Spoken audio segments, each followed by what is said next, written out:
সময়টা 98-99 এর দিকে একে অপরাধীদের খুন করছিল। আমার স্বপ্ন হচ্ছে আমি একজন রকস্টার হব। এই বয়সটা স্বপ্ন দেখার বয়স না। তোমার যদি উতানি করানো লাগে তাহলে ইতান করতে এসে আমার ব্যবসাটা লাল বাতি জ্বলানোর তো কোনো মানে হয় না। যদি কেড়ে নিতে বলে কবিতা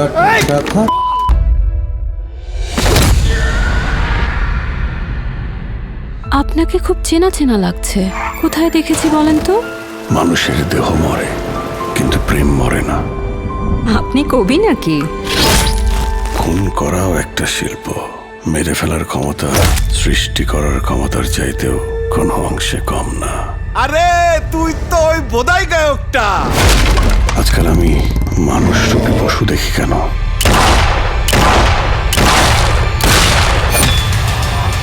হয়তো ভ্যাম্পায়ারে রূপান্তরিত হচ্ছে। এখন না আমার জীবনে কোনো উপদেশ ভালো লাগে না। আমার বারবার মনে হয় যে আমার উপদেশ দেবে তার দমই আমি বন্ধ করে দেব। তোমাদের আর ভয় নেই, আমি এসে গিয়েছি তোমাদের মাঝে।